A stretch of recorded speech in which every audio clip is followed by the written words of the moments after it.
You're sitting in a decent restaurant. The appetizers just hit the table.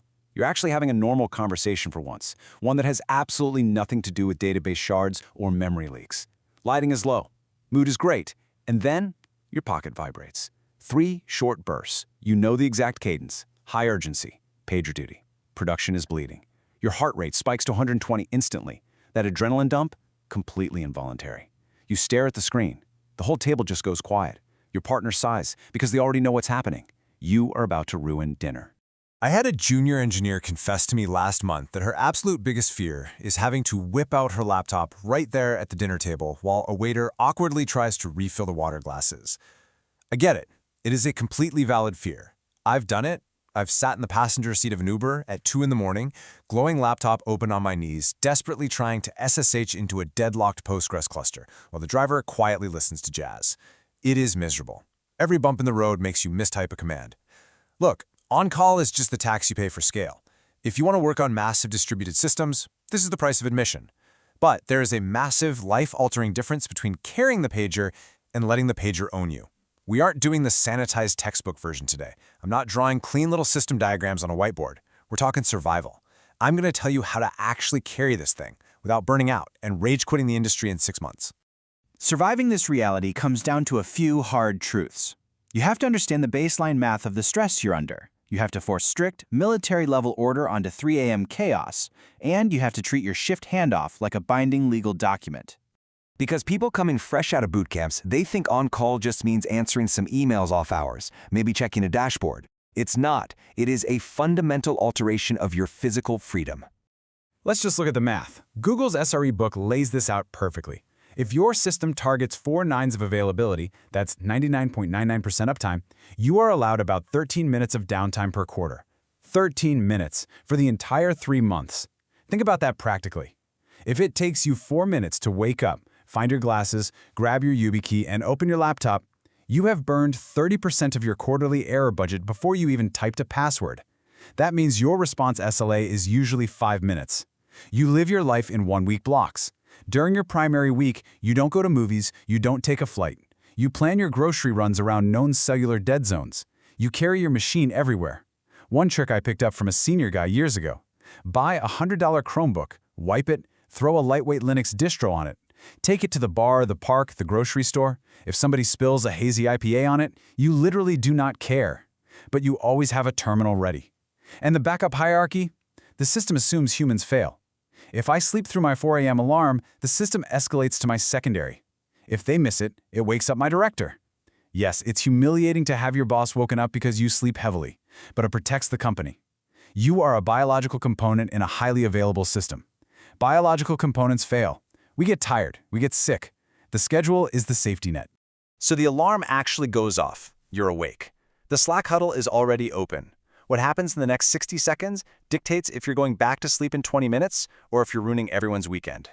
If you just have a mob of engineers jumping in and guessing at commands, you're dead. You need an incident commander, the IC. PagerDuty wrote the absolute gold standard on this framework. If you are the IC, your hands do not touch the keyboard, you do not fix the code, you orchestrate. I've watched this fail so many times. The tunnel vision is incredibly real. I've been the IC who failed. I thought I knew the system perfectly, so I started querying logs myself. I found a weird thread lock, chased it down a rabbit hole for 45 minutes. Meanwhile, our entire payment gateway was offline. I completely ignored the networking layer, which was the actual problem. The VP of Engineering is blowing up the Slack channel. They want an ETA, they want to know if we're dropping customer data, and nobody is steering the ship because the captain is down in the engine room staring at a single dial. The IC delegates, they build a mental model of the failure state, they maintain the 10,000-foot view. That is their only job.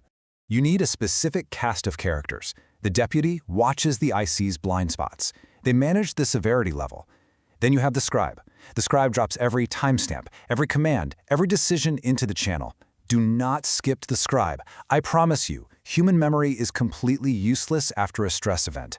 Adrenaline destroys your ability to remember when you executed a specific script.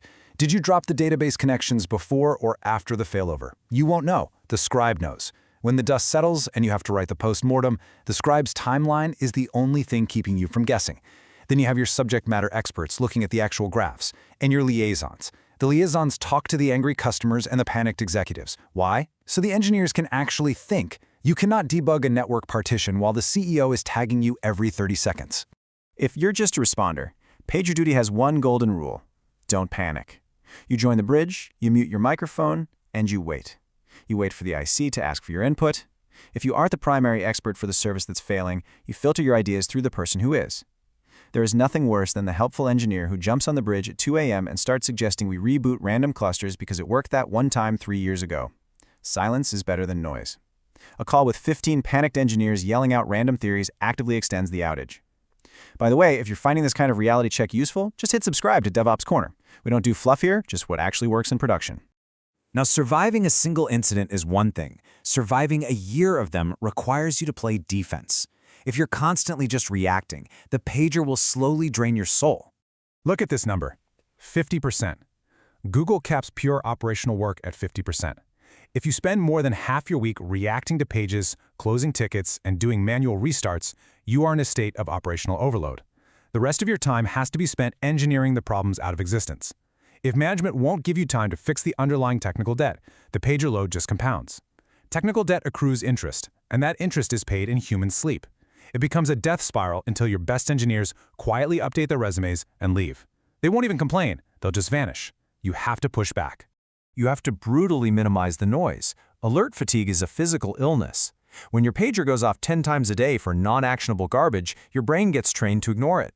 You develop a Pavlovian response where you just swipe to acknowledge without even reading the payload. And then, one random Tuesday, the payload is the database dropping all its tables. And you swiped it away because you were trained to treat the pager like an annoyance instead of an emergency.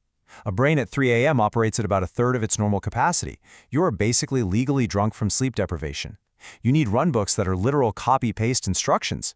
If your runbook is a stale wiki page from 3 years ago, you're guessing in the dark.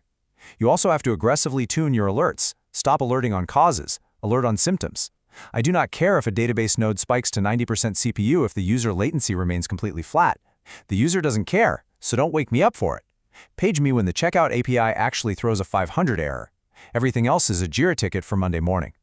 You also track your paging budget. If a specific service is waking you up 3 times a week, you stop feature development on that service. You stop completely. You do not ship new code until the service is stable. Period. That is the leverage you have to maintain your sanity. This next part is where I see smart, highly capable juniors accidentally destroy their own reputations. The shift handoff. Most junior engineers think the handoff is a formality. Your shift ends, you fix the alert that paged you, so you drop a quick note in Slack and log off. In their head, the job was the fix. The psychology of a junior engineer on call is fascinating and terrifying. They suffer from massive imposter syndrome. They think everyone else perfectly understands the system. So when they see a weird blip in the metrics that they can't explain, they assume it's just their own ignorance. They hide it. They think that admitting they're unsure about something makes them look incompetent. So they keep the handoff extremely vague. Nothing major, should be fine. That instinct is exactly backwards. Incidents don't respect shift boundaries.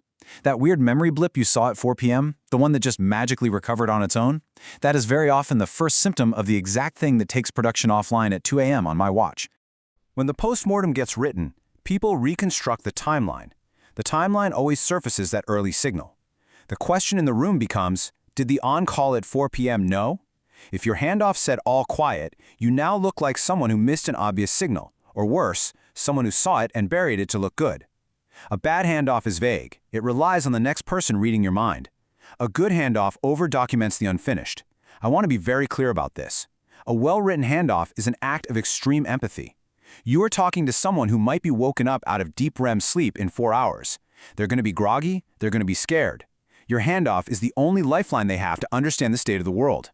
Nobody has ever been fired for an alert they cleanly resolved. People get blamed for the simmering issue they never mentioned, the silent killers. You state your uncertainty explicitly. Latency on the checkout service spiked twice around 3 p.m., recovered both times on its own. Root cause unknown, worth watching. That one sentence helps me survive my shift. It makes you look careful instead of clueless. It shows you actually understand how complex systems fail. Here is the exact structure you use every single time. You start with what is actively on fire right now. Then, you document what is simmering, the stuff you noticed but didn't fully resolve. If you restarted a service or applied a manual fix, you write it down. It's a Band-Aid, and the next person needs to know it might peel off. You explicitly list the dashboards they need to watch, and you lay out your open questions. Everything gets a timestamp. Everything gets a link. Never write, "You know the one." "I don't know the one. I was asleep." Write it down so a stranger could understand it. Write your handoff as if you're about to disappear into the woods with no cell service, because after you log off, you should be totally unreachable. You earned the rest. If the only way the next shift survives is by texting you at midnight, your handoff failed.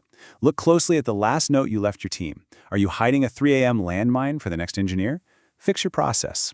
Hit subscribe to DevOps Corner if you want to keep learning how this job actually works. Next time in our Nobody Tells Juniors This series, I'm going to tear down exactly why your staging environment is actively lying to you. See you then.